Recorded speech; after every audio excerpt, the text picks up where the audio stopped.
Dear friends, welcome back to our channel English by Puneet Jain. और हमारी two questions one mission series के episode 10 में हम दो और महत्वपूर्ण प्रश्न लेकर आए हैं। क्वेश्चन नंबर फर्स्ट आपके सामने है, वो टेंस टॉपिक का है और ये फर्स्ट ग्रेड में आया हुआ क्वेश्चन है। और आजकल ऐसे कुछ तीन चार ब्लैंक वाले या मैच द फॉलोइंग वाले क्वेश्चन ज्यादा आने लगे हैं। अब देखिए, क्वेश्चन बड़ा सिंपल है, दिखने में वो कई लोगों को बड़ा लग सकता है और कुछ लोगों को बिल्कुल आसान भी लग सकता है कि जैसे ही आपने यूजुअली देखा तो बिल्कुल जब हम पढ़ते हैं तो ख्याल आ जाता है कि प्रेजेंट इंडेफिनेट होगा ये या ये। तो I usually go by train, मैं यूजुअली ट्रेन से जाता हूँ, बट इस वीकेंड आई, अब एम गोइंग जमेगा क्योंकि वेंट और ये तो हम हटा देंगे। अब एम गोइंग जमेगा या वेंट जमेगा, तो यही जमेगा, तो ये है, पर पूरा चेक कर लें। But this weekend I am going by bus, it takes, he she it singular के साथ एस और आता है, it takes longer but it cost less, कि भाई समय थोड़ा लग सकता है पर कॉस्ट कम पड़ती है। तो पूरा प्रेजेंट इंडेफिनेट में हो गया, तो करेक्ट आंसर आपका आ गया ए ऑप्शन। क्लियर। अच्छा, एक और अच्छी चीज यहाँ याद रखना, ये बाय ट्रेन और बाय बस इस तरह आ जाए, प्रिपरेशन का भी एक अच्छा कंसर्न यहाँ पर क्लियर हो जाएगा।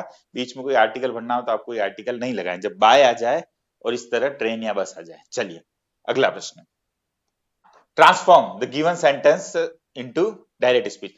अब इस बार आपको डायरेक्ट से इनडायरेक्ट में कन्वर्ट नहीं करना है, ये गिवन सेंटेंस आपका इनडायरेक्ट स्पीच में देखने से ही पता चल रहा है, हालांकि उसने बोल भी रखा है, उसको आपको डायरेक्ट में चेंज करना है। तो करना कुछ नहीं है, ऑप्शन से देखना है किसका इनडायरेक्ट बनाने पर ऊपर वाला प्राप्त हो जाए। तो सबसे पहले तो हम देखें, जो सबसे बेहतर बात ये हो रही है कि यहाँ पर आपके हिमसेल्फ आ रहा है। अच्छा, यहाँ चार सेंटेंस है, he promised I must behave myself, himself, myself, myself. अब देखो, आई वुड बिहेव हिमसेल्फ, ये सेंटेंस अटपटा लग रहा है, सबसे पहले इसको हटाएं। क्लियर। फिर आप इसको हटाएं, मस्ट का कभी वुड नहीं होगा डायरेक्ट से इनडायरेक्ट बनाते। अब ये भी हो सकता था, ये भी हो सकता था, वुड का भी वुड होता है और विल का भी वुड होता है, पर यहाँ थोड़ा सा आप जजमेंट कीजिए। देखिए, प्रॉमिस की बात हो रही है और प्रॉमिस, प्लेज या पक्कापन हो, डिटर्मिनेशन हो, तब फ्यूचर में अपन विल का प्रयोग करते हैं, स्पेशली आई वी के साथ शेल की बजाय अपन विल का प्रयोग करते हैं। तो हमको पता चल गया कि भाई ये वुड वाले की बजाय बेहतर क्या है, आई विल। और ये किस में बदल जाएगा, वुड में।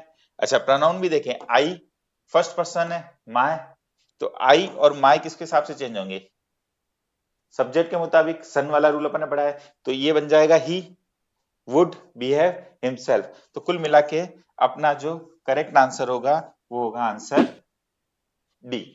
क्लियर। चलिए, तो मेरे हिसाब से दोनों प्रश्न आपको क्लियर हो गए होंगे। बस इसी तरह लगातार प्रैक्टिस करते रहिए, बिल्कुल जीत अपनी होगी। That's all for the moment. Thank you very much indie.